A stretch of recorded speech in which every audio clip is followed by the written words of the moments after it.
안녕하세요. 저는 40대 초반의 여자입니다. 고등학교 때 저에겐 정말 친한 단짝 친구가 있었어요.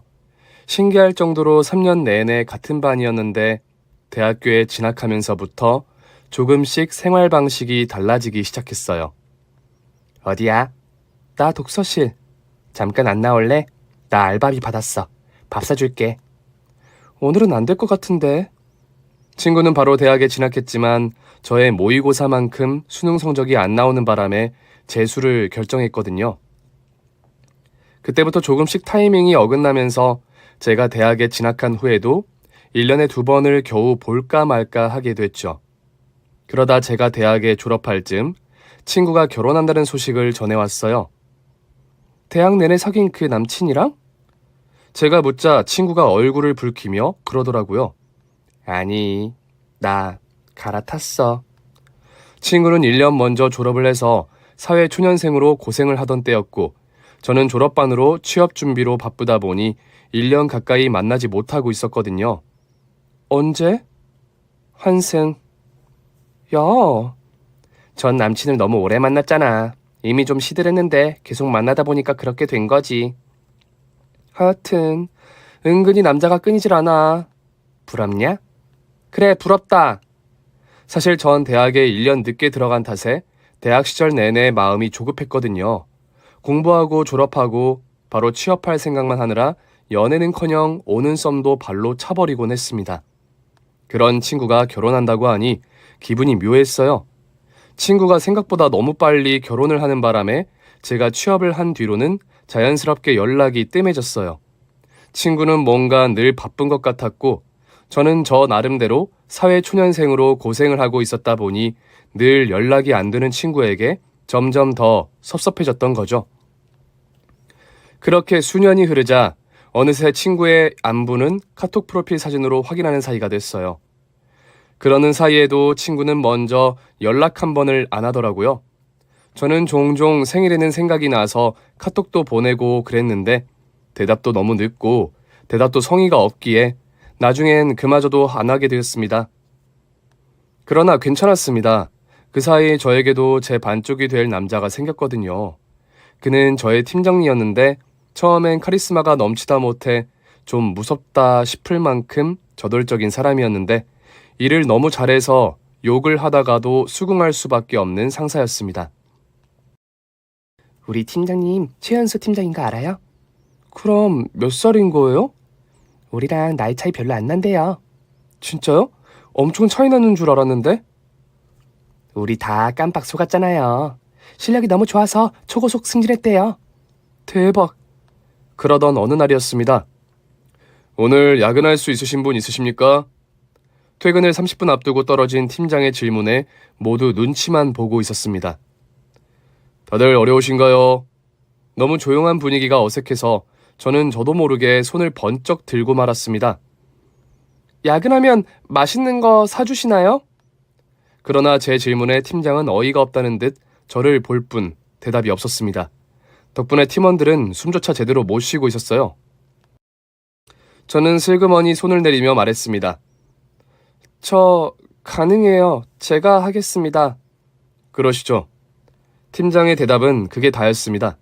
저는 그날 남아서 팀장이 시키는 프레젠테이션을 수정하느라 고군분투했고 팀장은 맛있는 저녁은커녕 아예 저녁 자체를 잊은 눈치였어요. 비로소 프레젠테이션이 완성되어 팀장에게 보낸 순간 제 배에서 꼬르륵 소리가 나고 말았죠. 사무실 안에는 저와 팀장뿐이었어요. 꼬르륵 소리는 왜 그렇게 크게 나던지 저는 민망함에 자리에서 일어났습니다. 팀장님, 저 할 일 다 끝났으면 가보겠습니다. 수고하셨어요. 인사를 하고 사무실을 나가려던 그때였습니다. 근데 그냥 갑니까? 네? 맛있는 거 사달라면서요. 저는 화들짝 놀라고 말았죠. 아, 그게 사달라는 게 아니라 혹시 사주시나 하고. 팀장은 이내 겉옷을 들고 일어나더니 제 앞을 가로질러 엘리베이터 버튼을 눌렀어요. 맛있는 거 사주려고 뭘 안 시킨 건데 제가 센스가 없었네요. 간식이나 커피라도 좀 시킬 걸 그랬어요. 그런 거 먹으면 입맛 없을까 봐 그랬어요. 미안해요. 그러더니 팀장은 어느 틈에 예약한 건지 고급 오마카세로 저를 데리고 갔고 저는 팀장과 둘이 오붓하게 맛있는 저녁을 먹었습니다. 팀장은 저를 집 앞까지 데려다 주었고 그때부터 좀 묘한 기류가 흐르기 시작했어요. 그리고 1년 뒤 저는 그에게 프로포즈를 받았습니다. 제가 왜 좋았냐고 물으니 남편이 그러더라고요. 난 뭐든 이끌어가는 걸 좋아하는데 잘 따라와주는 당신이 좋았어. 난 잘 따라와주기만 하면 잘해줄 자신이 있었거든. 왜 1년 전에 내가 어리다는 게 알려지면서 팀원들이 은근히 내 말을 안 듣던 때가 있었어. 근데 당신은 내가 민망할까봐 기꺼이 야근도 해줬잖아. 그날 바로 반한 것 같아. 평생 보고 싶은 사람이 될 거라는 예감이 들었어. 좀 특이한 프로포즈였지만 남편답다 싶었어요. 그즈음 남편은 또 한 번의 초고속 승진을 앞두고 있었습니다. 남편이 승진 후 해외 근무를 할 예정이라 결혼을 좀 서둘렀어요. 상견례를 하는데 시어머니께서 너무 좋은 분이시더라고요. 아유, 둘이 참 잘 어울린다. 제가 많이 부족해요. 우리 장남이 골랐으니 내가 뭐 토달 게 없지. 그럼 우리 형 안목은 최고지. 문제는 그 상견례장에 고등학교 때 단짝이었던 제 친구가 와 있었다는 겁니다. 저는 처음 보자마자 놀라서 아는 척을 하려고 했는데 친구가 쌩하니 눈을 피하더라고요. 친구는 제 시동생이 될 사람의 아내였어요. 그제야 결혼식 때 본 신랑의 얼굴이 기억나더라고요. 재수씨, 많이 드세요? 네, 아주버니. 결혼 축하드려요. 저희 아내 잘 부탁드립니다. 손이 똥서지만 결혼 선배시잖아요. 그럼요, 그럼요. 그래도 손이 똥서신데 제가 잘 모셔야죠. 그래, 당신이 잘 모셔. 형수님, 저도 잘 부탁드려요. 그래, 다들 형수님으로 깍듯하게 잘 모셔. 그런데 어쩐지 친구도 그렇고 시동생도 시어머니도 제 남편에게 꼼짝을 못하는 분위기더라고요. 자꾸 저를 모시라고 하질 않나 분위기가 좀 독특하다 싶어 남편에게 물었습니다. 자기야, 근데 왜 자기네 식구들이 자기한테 꼼짝을 못하는 것 같지? 아버지가 일찍 돌아가셔서 내가 사실상 가장이었거든. 어머, 정말? 알고 보니 저희 남편 시어머니의 집부터 동생의 결혼 자금까지 다 해줬더라고요. 시동생 부부는 결혼한 직후부터 시댁에서 합가해 살고 있다고 했습니다. 저는 그제야 친구가 결혼 후 갑자기 연락이 뜸해지고 바빠진 게 그런 이유였나 이해가 되더라고요. 그러나 상견례장에서 저를 모른 척했던 친구의 행보는 이해하기 어려웠어요. 심지어는 상견례가 끝난 뒤에도 친구에게선 별다른 연락이 없었어요. 저도 연락을 할까 말까 하다가 그냥 관뒀어요. 어쩐지 좀 섭섭하더라고요. 남편 앞에서는 깍듯하게 모시겠느니 어쩌니 하더니 뒤에선 아예 모른 척이라니. 친한 친구였는데도 얄미운 마음이 들어 결혼만 해봐라. 내가 형님 노릇을 톡톡히 해주겠다 싶었죠. 결혼 후 얼마 지나지 않아 남편은 해외 근무를 나가게 됐어요. 남편을 보내고 온 날 시어머니께 바로 연락이 왔습니다. 오늘 저녁은 우리 집에서 와서 먹는 게 어떠니? 신랑 보내고 허전할 텐데. 네, 어머니 그럴게요. 시어머니께서 부르시기에 갔는데 저녁 준비가 하나도 안 돼 있는 겁니다. 예, 넌 왜 이렇게 늦게 오니? 같이 저녁 먹기로 했으면 빨리빨리 와야지. 네 동서도 이제야 오고 뭐 어쩌라는 거야? 아, 저 퇴근하고 바로 온 건데. 얼른 들어가서 밥 차려. 돌변한 시어머니의 태도에 당황한 것도 잠시. 저는 일단 부엌으로 갔습니다. 불쑥 아직 비행기 안에 있을 남편이 생각나더라고요. 부엌에 들어가 보니 친구, 아니 동서가 된장찌개를 끓이고 있더라고요. 동서, 난 뭐 할까? 동서는 그제야 제가 온 걸 본 모양이었어요. 하실 거 없어요. 지금 막 퇴근하신 거 아니에요? 좀 쉬고 계세요. 그러나 동서 역시 아직 블라우스 차림에 화장도 지우지 못한 모습이었습니다. 블라우스 아래를 보니 바지만 고무줄 바지로 급히 갈아입은 건지 블라우스를 제대로 바지 안에 넣지도 못했더라고요. 그 모습을 보는데 왜 그렇게 제 마음이 짠하던지 저는 동서를 옆으로 밀어내며 말했습니다. 가서 화장도 좀 지우고 옷도 좀 편하게 입고 와. 나야 집으로 가서 갈아입으면 되지만 동서는 여기가 집이잖아. 동서가 썰고 있던 팔을 대신 썰려고 칼로 손을 뻗는데 동서가 저를 획 밀치더라고요. 저리 가세요. 갑자기 날카롭게 말하는데 너무 당황스러웠습니다. 그런데 그때 시어머니가 기다렸다는 듯이 부엌으로 들어왔습니다. 니들 뭐하냐? 지금 시어머니 앞에서 싸우고 있는 거야? 어머니, 그런 게 아니라 형님, 제가 죄송해요.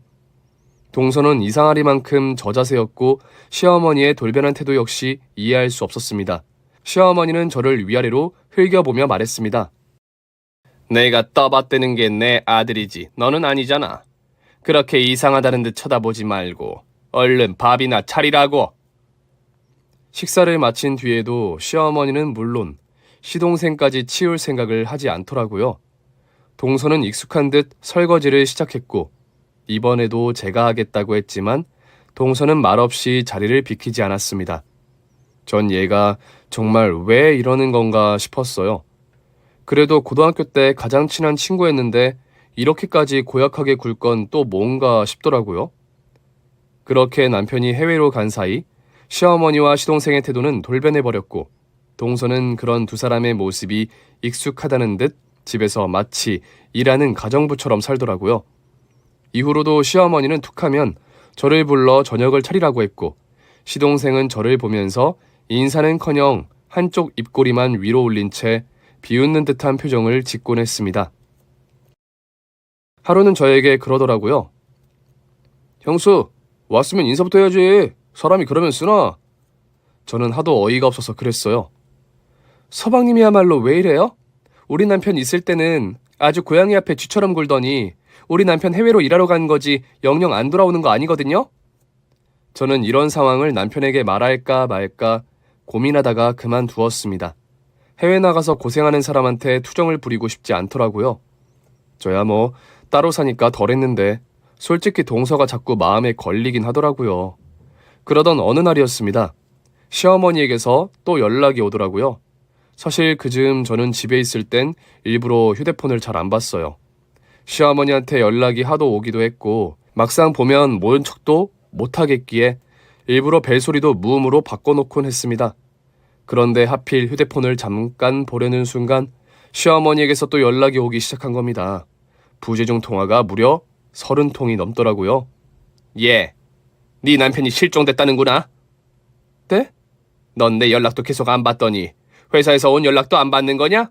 내 연락 안 받으려고 아예 휴대폰을 안 보고 있는 건 아니고? 부재중 통화를 확인해 보니 시어머니에게서 온 건 10통 정도, 나머지 20통은 국제 전화였더라고요. 믿을 수 없는 사실에 시댁을 갔을 때 동서의 얼굴엔 큰 멍이 들어 있었습니다. 그러나 남편의 실종 소식으로 인해 정신이 하나도 없었어요. 도대체 어떻게 된 거니? 네 남편이 왜 실종이 돼? 저도 모르겠어요. 며칠째 연락도 안 되고 집에도 없대요. 마지막으로 찍힌 CCTV 영상은 도로에서 찍힌 건데 그 후로 차도 남편도 발견이 안 되고 있대요. 회사에도 안 나오고 있고요. 죽었나 보다. 어머니 무슨 말씀을 그렇게 하세요? 외국에 나간다고 할 때부터 불안했어. 총기도 자유로 소지하는 곳 아니야? 비싼 차 타고 돌아다니니 누가 납치라도 한 거겠지. 시어머니는 마치 남의 얘기를 하듯 그렇게 말했고 저는 시어머니의 말을 도저히 더 듣고 있을 수 없어서 집으로 돌아왔어요. 그러나 한 달이 지나고 2달이 지나도 남편에게선 어떠한 소식도 없었습니다. 그러던 어느 밤 전화가 오기에 보니 동서더라고요. 그동안 한 번도 먼저 연락이 없던 애가 웬 연락인가 싶어 일단 받았습니다. 그랬더니 다 죽어가는 목소리로 배가 아프다는 거예요. 시댁에 가보니 시어머니도 시동생도 없더라고요. 일단 저는 동서를 업고 병원으로 뛰어갔습니다. 그런데 병원에 도착한 동서가 그러는 거예요. 형님, 나 좀 몰래 병원에서 빼주세요. 동서가 쓰러지기 며칠 전 그날도 전 없는 힘을 쥐어짜 회사에 나갔어요. 일을 하고 있는데 대표님의 호출을 받았죠. 상심이 크시죠? 제 부장 제가 정말 아끼는 유능한 친구였습니다. 네. 일머리도 좋고 능력이 뛰어난 친구라 전례 없는 승진까지 시켰는데 도대체 이게 무슨 날벼락인지 모르겠습니다. 회사에서 보내는 해외 근무에서 생긴 일인 만큼 회사에서 최대한으로 보상을 해드리려고 합니다.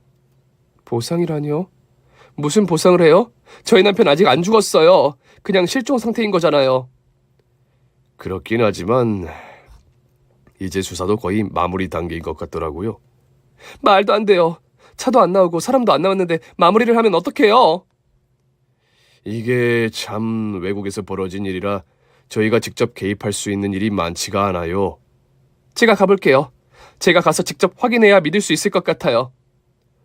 정 원하시면 회사 차원에서 경비와 숙소까지 모두 지원하겠습니다. 다만 퇴직 처리는 해야 할 것 같습니다. 그래야 그 자리에 새로운 사람을 뽑을 수 있어서요. 퇴직이라뇨? 휴직이 아니고요? 회사 원칙상 휴직 상태에서는 새 사람을 뽑을 수가 없습니다. 그래도 이건 아니죠. 우리 남편이 아직 살아있을 수도 있는데. 그렇게 억지도 써봤지만 소용이 없었어요. 남편이 실종된 지 반년 가까이 돼가고 있었고 회사의 상황을 이해하지 못하는 건 아니었습니다. 결국 남편의 자리엔 새로운 사람이 들어왔고 저는 도저히 그 상황을 견딜 수 없어 휴직계를 제출했어요. 그리고 그날 거짓말처럼 남편의 부고 소식이 날아왔어요. 시신이 외딴강에서 발견됐고 차 역시 발견됐다는 이야기였습니다. 그날 이후 시어머니와 시동생의 구박은 더 심해졌어요. 툭하면 시댁으로 오라던 연락은 우리 집에 아무 때나 쳐들어오는 것으로 바뀌었어요. 그렇게 와서는 밥을 달라, 차를 달라, 비싼 케이크를 사오라는 둥 요구도 가지각색이었습니다. 곧 시신이 한국으로 이송될 거라는 이야기를 들은 뒤 저는 망연자실해 있었습니다. 물론 남편이 실종된 지난 몇 달간 수없이 각오한 일이긴 했어요. 실종 기간이 너무 길어지고 있었으니까요. 그렇게 수도 없이 생각했는데도 현실이 되자 도저히 받아들일 수가 없더라고요. 밤새 자다 깨다 남편이 온 뒤에 진행될 장례를 생각하니 또 멍해졌습니다. 시어머니에게 전화도 걸었어요. 어머니, 장례에 불러야 할 친척분들은 어머니께서 불러주실 거죠? 그걸 왜 내가 불러 네 신랑인데? 그런데 전화를 받은 시어머니의 주변이 너무 시끄럽더라고요. 어머니 지금 어디세요? 내가 너한테 그런 것까지 보고해야 하니? 이제 네 신랑도 없으니 내가 네 눈치를 볼 이유가 더더욱 없잖니. 그러고는 전화를 거칠게 끊어버리시더라고요. 도대체 자신을 부양하던 큰아들이 죽었다는데 어딜 가 있는 건가 싶고 급한 대로 동서에게 전화를 걸었지만 연락이 닿지 않았어요. 시동생에겐 어쩐지 연락이 하기 싫어서 고민하다가 그대로 잠이 든 거였어요. 형님. 동서가 다 죽어가는 목소리로 전화를 걸어왔습니다. 너 왜 그래? 그 순간 전 제 오랜 친구를 걱정하는 마음으로 물었습니다. 배가 너무 아파. 서방님은 없어. 어머니도 아까 둘이 어딜 나간 것 같은데. 뭐 잘못 먹은 거야? 너무 아파. 저는 일단 시댁으로 달려갔습니다. 현관문을 열고 들어갔을 때 동서는 현관까지 기어 나온 건지 문 앞에 쓰러져 있었어요. 동서, 괜찮아? 저는 동서를 업고 인근 병원 응급실로 뛰기 시작했습니다. 어디서 그런 초인적인 힘이 나왔는지 모르겠어요. 동서는 응급처치를 받았습니다. 독성 물질이 체내에 계속 쌓여온 것 같은데 도대체 어떤 물질인지 아직은 모르겠네요. 네? 웬 독성 물질이요? 스스로 먹은 거라기엔 오늘 먹은 건 소량인데 이게 아무래도 체내에 쌓이면서 문제를 일으키는 독인 것 같아요. 일단 성분 분석에 들어갔습니다.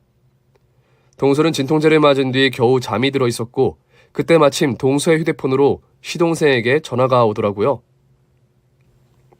여보세요? 야, 너 어딨어? 시동생은 제가 동서인 줄 알고는 대뜸 반말부터 했습니다. 왜 대답이 없어? 어딨냐니까? 서방님. 뭐야, 형수예요? 네, 혹시 취한 거예요? 네, 기분 좋아서 좀 마셨습니다. 저는 황당했습니다. 남편의 부고가 전해진 지 얼마나 됐다고 기뻐서 취하다니 시동생도 남편의 부고에 충격이 커서 정신이 나간 건가 싶었죠. 어디세요? 집이요. 근데 우리 와이프 어딨냐고? 서방님, 일단 취한 것 같으니까 제가 데리고 있다가 데리고 갈게요. 형수 집에 있어요? 둘이 무슨 작당을 하는 거야? 도대체 그게 무슨 소리예요? 왜요? 우리 와이프가 눈치를 챘나? 뭐라고요?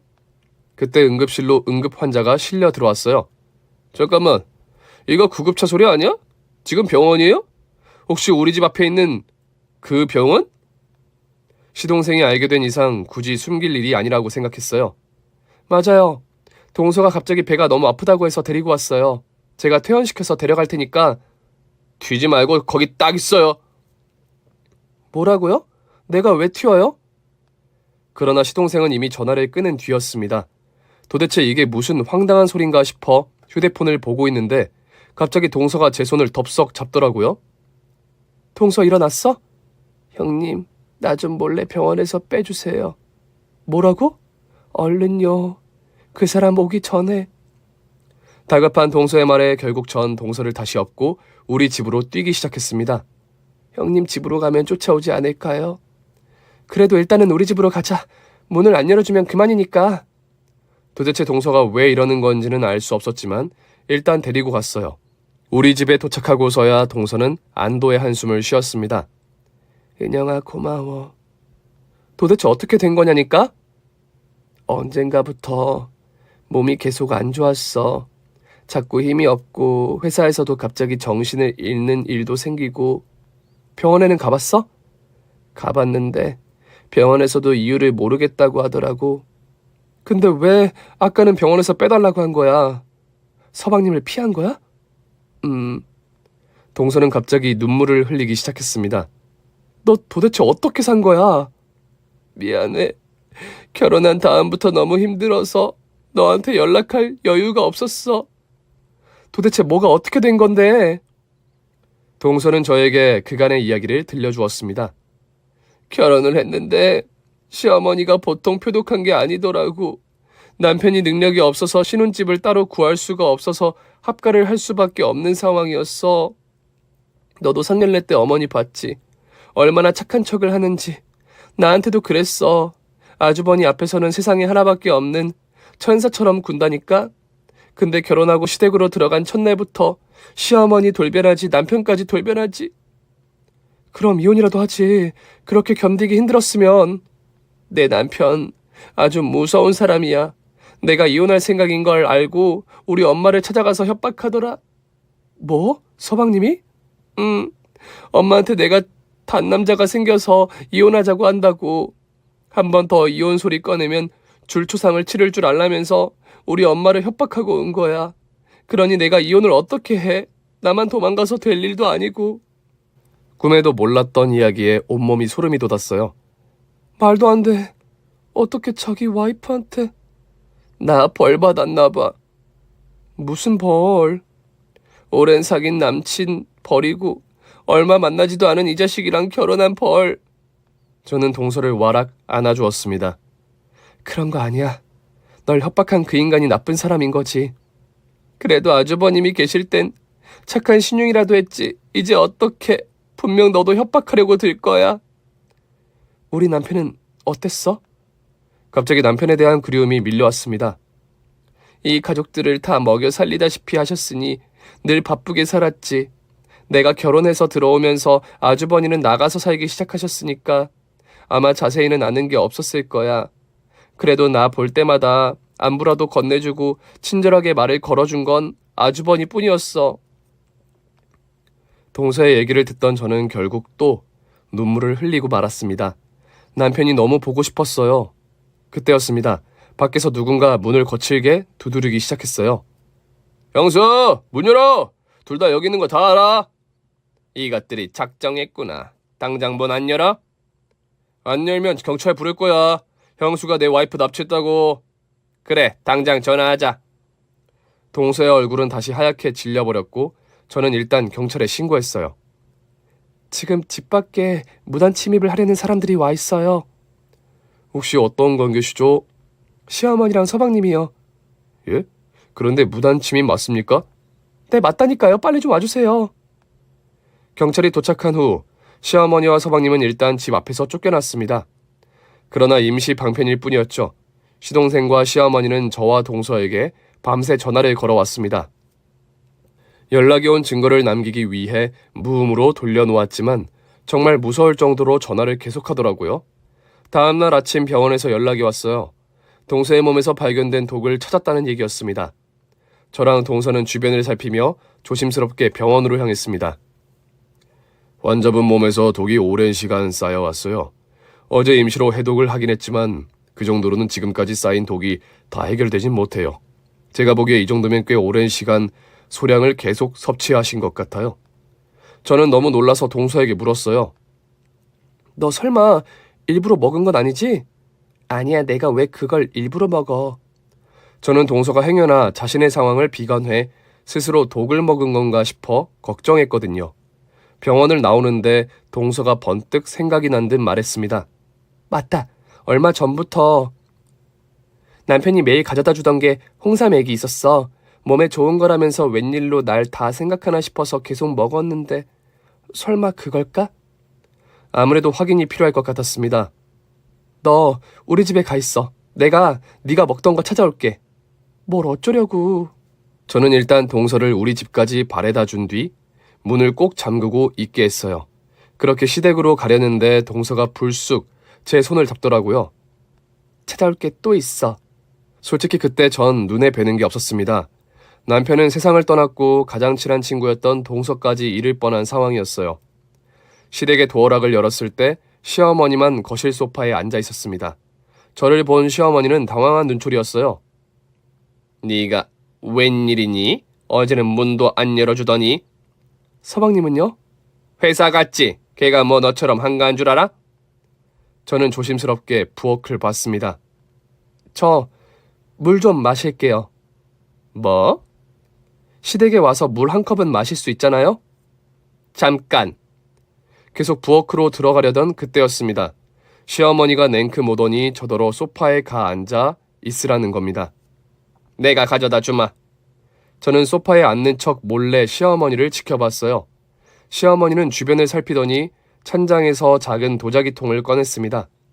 그리고는 제가 마실 물에 아주 작은 스푼으로 한 스푼을 넣더라고요. 저는 시어머니가 나오기 전 냉큼 소파로 가 앉았습니다. 자, 여기. 시어머니는 제 앞에 물잔을 내려놓았고 전 모른 척 화제를 돌렸습니다. 그런데 어머니, 도대체 어젯밤엔 어딜 가신 거예요? 주변이 시끄럽던데. 내가 어딜 가든 내가 그것까지 너한테 보고해야 하니? 그러는 너야말로 네 동서를 왜 빼돌린 거야? 네 동서랑 우리 아들은 엄연히 부부관계야. 네가 뭔데 우리를 신고하니? 거긴 엄연히 제 집이니까요. 그게 왜 네 집이니? 내 아들 집이지. 이제 시신만 도착해봐. 사망 신고하고 나면 내 아들이랑 너랑 남남인 거 알지? 그 집은 내놓고 가라. 제가 왜요? 그 사람은 제 남편이고 남편이 세상을 떠나면 그 집은 제 집이에요. 시어머니는 저를 째려보더니 물컵을 밀어주었습니다. 물 마신다며 물이나 마시고 가. 그 순간 버럭 소리를 치던 시어머니가 살해에 들린 건지 기침을 하기 시작했습니다. 저는 시어머니에게 그 물을 건넸습니다. 어머니, 괜찮으세요? 물 좀 드세요. 저는 시어머니의 입에 물을 넣어드리려고 했고 시어머니는 몸부림을 치며 그 물을 마시지 않으려고 했습니다. 겨우 기침을 멈춘 시어머니가 자리에서 벌떡 일어나며 소리쳤습니다. 너 미쳤어? 그 물을 나한테 먹이면 어떡해? 저는 그런 시어머니에게 태연하게 물었습니다. 그 물이 뭔데요? 어머니 저한테 마시라고 가져다 주신 거잖아요. 근데 왜 어머니는 안 되는데요? 뭐? 근데 어머니 방금 몸부림치시는 바람에 물이 입으로 좀 들어간 것 같은데. 뭐야? 시어머니는 막무가내로 침을 뱉더니 화장실로 달려갔습니다. 저는 그런 시어머니의 뒤에 대고 소리쳤습니다. 어머니, 누가 보면 독이라도 드신 줄 알겠어요. 그러나 여유는 거기까지였습니다. 저는 시어머니가 꺼냈던 작은 도자기 함을 챙긴 뒤 바로 동서의 방으로 들어갔습니다. 전 동서의 말을 떠올렸어요. 은영아, 내 방 장롱 왼쪽에서 두 번째 칸에 USB가 하나 있을 거야. 근데 내가 깊숙이 넣어놨어. 그걸 꼭 찾아와야 해. 저는 막무가내로 동서의 장롱을 뒤졌지만 USB는 보이지 않았어요. 그때였습니다. 너 거기서 뭐하니? 손에 든 건 뭐고? 시어머니는 제가 들고 있는 도자기 함을 매섭게 보고 있었고 저는 결국 동서가 말한 USB를 찾지 못한 채 시어머니와 몸씨름을 시작했습니다. 어딜 가? 비키세요. 너 그게 뭔지 알고 가져가는 거야? 내놔. 그거 내가 먹는 몸에 좋은 가루라고. 그래요? 근데 아까 그 물은 왜 못 드셨는데요? 전 어쩔 수 없이 힘으로 시어머니를 밀친 뒤 시댁을 빠져나왔습니다. 동서가 말한 USB도 못 찾았는데 그 가루라도 반드시 들고 가야 했어요. 그런데 그때였습니다. 제 앞을 누군가가 가로막았어요. 전 심장이 철렁했어요. 시동생인가 싶었거든요. 안녕하십니까? 제 앞을 가로막은 사람은 경찰이었습니다. 남편분 도착하셨습니다. 병원으로 가셨고 유품은 조사로 인해 경찰서에서 보관 중입니다. 계속 전화를 안 받으신다고 해서 직접 왔어요. 그 사람 병원에 왔어요? 네, 직접 확인 좀 부탁드릴게요. 저는 경찰과 함께 병원으로 가서 남편의 시신을 확인했습니다. 정말 남편이 맞더라고요. 제 연락을 받은 동서도 병원으로 달려왔어요.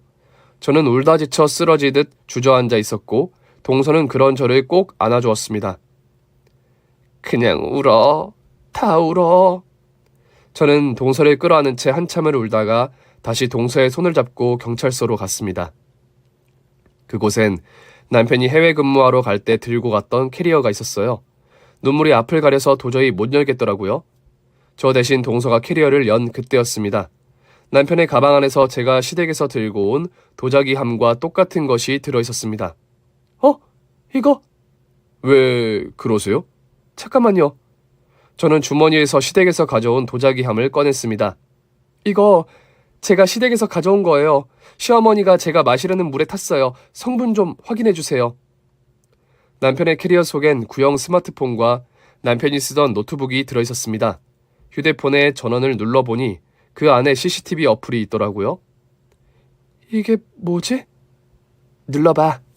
떨리는 마음으로 동서와 함께 CCTV 어플을 눌렀을 때 화면에는 시댁 거실이 보였습니다. CCTV 영상은 수년 전부터 기록돼 있었어요. 가장 오래된 영상 속에는 거실에서 강아지가 있더라고요. 강아지를 키웠었어? 맞아. 아주버니가 오래 키우시던 강아지. 연애할 때 본 적 있어. 맞아, 들은 적 있어. 강아지가 나이가 많아서 자주 아프다고. 그래서 거실에 CCTV도 설치해놨다고. 그때 설치했던 게 계속 있었나 봐. 저랑 동서는 번득 찾아오지 못한 동서의 USB를 떠올렸어요. USB는 못 찾았지만 이게 있으면 증거가 되지 않을까? 세상에, 아주버니는 끝까지 날 도와주시네. 저와 동서는 모든 증거를 근거로 경찰에 사건을 접수했어요. 집에 있던 시어머니는 그 즉시 체포되었고 외근을 나간 서방님은 체포까지 약간의 시간이 더 걸렸습니다. 경찰서에 붙잡혀온 시어머니는 억울하다며 저에게 눈물로 호소했습니다. 이건 다 네 시동생이 계획한 거야. 나더러 행여나 형이 일찍 죽으면 우리는 어떻게 사냐고. 그래서 드러났어. 우리가 늘 네 신랑한테 의지해 살았잖니. 생명보험 든 게 뭐 나쁜 일이니? 근데 왜 어머니 집 찬장에 있던 독약이 이 사람 캐리어에도 있는 건데요? 독약이라니. 몸에 좋은 거라 먹으라고 보낸 거야. 해외 나가서 일하려면 힘들 거 아니니. 마침 도자기함에 들어있던 가루의 성분 분석이 끝났더라고요. 독이 많네요. 이 독은 천천히 오래 먹어야 체내에 완벽히 흡수되는 독입니다. 바로 들통나지 않으려고 이 독을 택한 것 같네요. 어머, 독이었어요? 아니, 우리 둘째 아들이 나한테 몸에 좋은 거라고 가져다 줬는데 저는 거기에 독이 든 줄은 꿈에도 몰랐어요. 시어머니가 시치미를 떼자 경찰이 물었습니다. 모르셨다기엔 집에도 하나가 더 있던데요. 이걸 평상시에 어떻게 사용하고 계셨습니까? 예? 그게 누가 몸에 좋은 거라고 줘서 가끔 우리 며느리한테도 타주고 그랬어요. 둘째 아드님한테는요? 당연히 타줬죠. 몸에 좋다는데. 그러셨어요? 경찰은 저와 동서가 제출한 남편의 CCTV 영상을 시어머니에게 보여주었습니다. 영상에서 독약은 항상 둘째 며느님에게만 타주고 계시네요. 영상을 더 분석해봐야겠지만 제가 본 바로는 작은 며느님을 일부러 넘어뜨려서 다치게도 하셨고요. 폭행 혐의는 인정하십니까? 제가 이 나이 먹고 무슨 힘이 있다고 며느리를 넘어뜨려요. 실수죠, 실수. 시어머니는 모든 증거를 보고도 끝까지 잡아떼기만 했습니다. 그러나 조금 더 늦게 체포된 시동생은 경찰 조사에서 본색을 드러냈습니다. 아버지도 아닌 게 아버지 노릇을 하는 게 짜증나서 그랬습니다.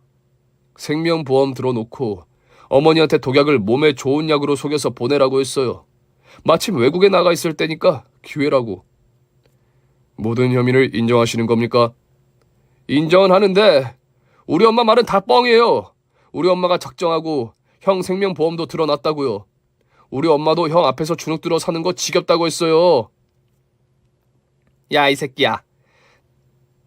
내가 너 때문에 평생을 형 눈치 보면서 사는 게 지겹다고 했지. 언제 형이 지겹다고 했어? 누구한테 뒤집어 씌우는 거야?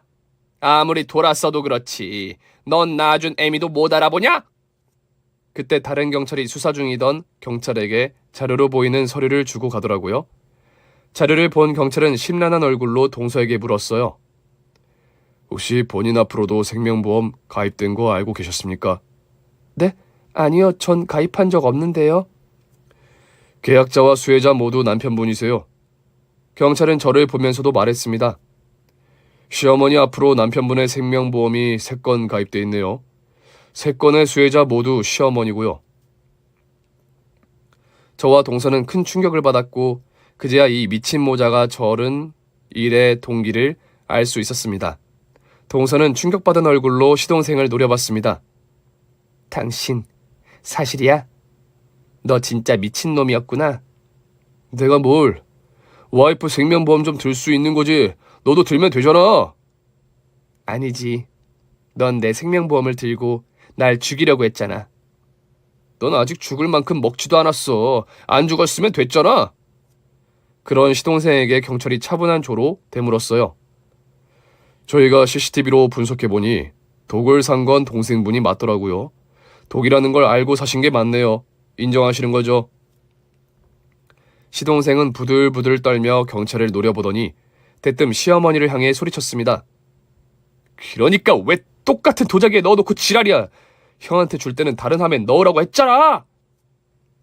결국 시동생은 모든 혐의를 시인했습니다. 동서가 보는 앞인데도 거침없이 진술을 이어가더라고요. 막상 결혼하고 보니까 별로여서 지겨워서 그랬어요. 같이 살긴 싫은데 그냥 이혼하면 나한테 남는 게 없잖아요? 몇 푼이라도 남겨야지. 그래서 생명보험도 들었어요. 내가 남편이니까 수혜자는 당연히 나일 테니까. 들자마자 죽으면 안 되니까 데리고 살았습니다. 됐습니까? 아내분 생명보험을 든 시점이 결혼 전이던데 처음부터 보험금 수령 목적이었잖아요. 이제와 잡아떼봤자 형량만 늘어납니다. 그러자 시동생 대뜸 저 자세로 말하더군요. 맞아요. 생명보험금 타기 좋을 만한 만만한 여자로 골랐어요. 듣고 있던 동서는 비통한 한숨과 함께 눈물을 흘렸습니다. 진술을 마친 시동생은 유치장으로 끌려가면서도 시어머니를 향해 또 고래고래 하여튼 엄마는 왜 이렇게 도움이 안 돼? 내가 형한테는 다른 방법 쓰라고 했지. 같은 걸 쓰니까 둘 다 걸린 거 아니야? 내가 널 가엾다고 봐준 게 탈이었지. 너 이 자식 어릴 때 나한테 약속했어 안 했어? 네가 길고양이 데려다가 죽인 날 내가 다시는 이런 짓 하면 가만 안 둔다고 했어 안 했어? 내가 뭐 아직도 앤 줄 알아? 엄마는 뭐 저랬다고 난리야. 엄마도 묵인했잖아. 내가 이렇게 그토록 내버려 뒀잖아. 아우 저 새끼가 진짜. 네 형이 너 결혼시키지 말라고 했을 때 내가 그 말을 들었어야 했어. 네 형이 똑똑해서 뭔가를 분명 눈치챘던 거야. 재판이 끝난 뒤 동서가 그러더라고요. 사실 처음엔 아주버니가 많이 불편했었어. 시댁에 인사를 갔는데 남편한테 막 화를 내시는 거야. 네가 결혼을 왜 하냐고. 혼자 살라면서 나는 내가 싫어서 그러시는 줄만 알았어. 남편의 노트북을 열어보니 그간의 심경이 담긴 일기가 있었어요. 남편의 자기 남동생과 어머니가 좀 이상한 사람이라는 걸 알고 있었더라고요. 그래서 더 세게 단속해왔고 남동생은 종종 정신병원에 보내 치료도 계속 받게 했었더라고요. 그러나 동서는 이러한 사실도 전혀 몰랐다고 했습니다. 남편은 바로 부검에 들어갔습니다. 사인은 독극물에 의한 것으로 밝혀졌어요. 독극물이 체내에 쌓인 상태로 장거리 운전을 하다가 의식을 잃었고 운전하던 차와 함께 강물에 빠지면서 장기간 실종이 됐던 거죠. 모든 조사와 함께 시어머니와 시동생의 재판이 진행됐습니다. 두 사람 모두 징역을 확정받았어요. 재판이 끝난 뒤 저는 시어머니에게 달려가 따져 물었습니다. 왜 그러셨어요? 우리 남편 가장 노릇하면서 어머니랑 서방님까지 다 책임지고 살았잖아요. 뭐가 아쉬워서 생명보험을 들어서 사람을 죽여요? 계속 우릴 책임지고 살 거였으면 너랑 결혼하지 말았어야지. 어느 날 갑자기 너랑 결혼한다고 상의도 없이 결정해버렸는데 우린 어떡하니? 이제 찬밥 신세일 텐데? 거짓말하지 마세요. 생명보험 들어놓은 게 꽤 오래전이던데? 이런 날이 올까봐 말 그대로 미리 보험 좀 들어놨다. 왜? 동서 쓰러지던 날 서방님이랑 어디 계셨던 거예요? 지방 카지노에 있었다. 왜? 아무리 그래도 그렇지. 아들이 세상을 떠났는데 카지노에 가는 게 말이 돼요? 보험금 탈 생각에 신나서 베팅 좀 했다. 왜? 끝내 사이코인 모자와 상식적인 대화는 할 수 없었어요. 시어머니와 시동생은 끝내 미안하다는 말조차 하지 않더라고요.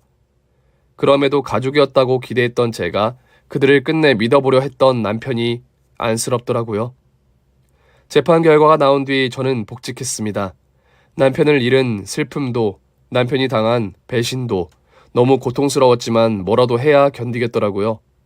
매일 밤 울더라도 다음 날은 출근을 했습니다. 그렇게 몇 달이 지났을 때 친정에서 쉬고 있던 동서를 찾아갔어요. 좀 어때? 많이 좋아졌어. 몸도 많이 회복했고. 미안, 네가 그렇게 힘들게 결혼 생활하는 줄도 모르고 사실 나 네가 미웠었다? 근데 지금이 더 미워. 뭐 지금이? 나한테 말을 했어야지. 도와달라고. 처음엔 뭐가 뭔지 모르기도 했고 너도 많이 바쁘고 힘들 때였잖아. 내 짐까지 어떻게 얹어줘. 내 짐이 보통 짐도 아니고. 그래도 너 대단하다. 그 와중에 증거까지 수집하고. 나라면 그렇게 못했을 거야. 결국 아주버님이 다 도와주신 거지. 내가 조금만 더 일찍 신고했더라면 아주버님도 살았을 텐데. 네가 자책할 일 아니야. 그 인간들이 사이코들인 거지.